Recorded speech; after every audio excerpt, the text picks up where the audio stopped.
Welcome to Mortgage Chit Chat, the podcast where host John Giordano discusses the latest trends in the mortgage industry, real estate, and the financial landscape. Join us as we bring expert perspectives, engaging discussions, and insights that matter to you. Now your host. Good morning. I'm John Giordano, CEO of First Heritage Mortgage Services. At First Heritage, we continue to have one primary goal: providing our partners with the best mortgage solutions for their members. We understand the importance of offering your members the mortgage services they need and want, and we will make the process simple and easy for you. First Heritage provides a seamless, comprehensive, no-cost first mortgage partner program that supports and services over 100 partner credit unions in 28 states today. The busiest time of year for buying and selling houses is behind us, but for many shoppers and sellers, the coming months are a period of incredible opportunity. In recent fall seasons, we preview what is ahead. There's likely to be less competition among buyers and more deals on homes that haven't sold yet. So if you're able to buy, this fall could be a sweet spot, since you won't be competing against the pool of buyers waiting on the sidelines. The downside to shopping in the fall is that buyers may find fewer new choices than if they had shopped in earlier months. Still, data shows there are more homes for sale now than in the past 5 years. This could be dynamic for housing as we head into October, November. 2 months that usually mark the slowest purchase periods in the real estate market. With that in mind, here's how I believe the fall 2025 market is likely to shape up. I have 8 thoughts on why I believe the fall of 2025 may be an ideal time to purchase a home. Number 1, a wider selection of homes. Housing inventory is up significantly compared to recent years. Active listings jumped nearly 29% year over year, and national inventory recovered by about 17%. New homes for sale are at the highest level since 2007, particularly in the South and West. This means buyers in the fall of 2025 have many more options than during the last few years.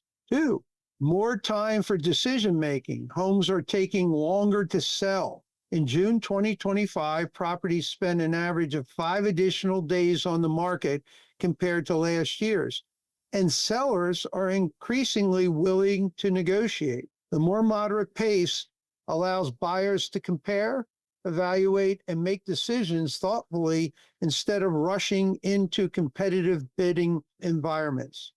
3, static budgets due to predictable mortgage rates. Let's talk about mortgage rates. They are expected to stay mostly in the mid-range through the end of 2025, with only modest declines to 6 3/8 to 6.5 by December. This stability shows and allows buyers to plan and to stick to their budgets, avoiding the surprise hikes in interest rates. Most experts do not foresee a meaningful drop under 6% well into 2026. 4, flattening or slightly declining home prices. National home prices have slowed. Most forecasts expect prices to flatten or decline slightly. Zillow projects a 2% decrease by year end, and Redfin and other sources support a 1% to 1.7% drop. While not all local markets behave the same, the days of rampant appreciation, I believe, are behind us. 5, more price reductions and seller incentives. A larger share of listings are seeing price cuts and incentives. In many markets, like North Carolina, South Carolina, 37% of home builders offered a price drop or concessions to price to buyers in June of 2025. Nationally, rising inventory is increasing the likelihood of reduced prices or negotiation room with sellers. 6, a more balanced market.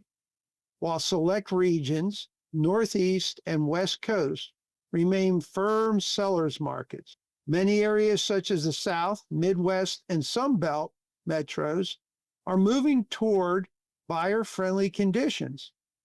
Inventory is closer to normal and demand is less frenzied. 7, fewer bidding wars. Bidding wars are less frequent. With more supply and a longer time on market, buyers rarely face the aggressive multiple offer scenarios that have dominated over the prior years.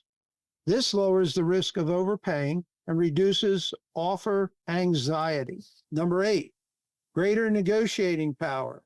Sellers are increasingly motivated to negotiate, especially those with homes on the market since spring or summer. Delistings have surged, representing sellers unwilling to discount who may return with a deal a little later on. More inventory means more leverage for buyers looking for discounts, contributions to closing costs, and/or other sweeteners to the deal. So should you buy in the fall of 2025? As we see interest rates possibly moving down a smidge, affordability remains a challenge due to high mortgage rates and elevated prices. But conditions are more buyer-friendly than any other time since 2020. Experts see no imminent crash, just a slow, stabilizing environment with better deals and less competition. If you're financially ready and you can secure a pre-approval, this autumn is a strong window to act, especially if you want more choices, less pressure, and room for negotiation. So, in summary, the fall of 2025 offers a uniquely balanced market for serious buyers, a window of opportunity marked with plentiful inventory, slower price growth, stable rates, and increased negotiating power. This all gives you an advantage to buy a home in the fall of 2025. Again, this is John Giordano, CEO of First Heritage Mortgage Services. Thank you for listening to this podcast on why I believe the fall of 2025 will be a great time to purchase a home. And please feel free to reach out or visit our website at www.firstheritage.org for more information. And stay on the lookout for our future Mortgage Chit Chat podcast. Welcome to Mortgage Chit Chat. Thanks for tuning in to Mortgage Chit Chat. We hope you found today's discussion insightful. For more resources and to stay connected, visit our website at firstheritage.org. Remember, service is better when we do it together.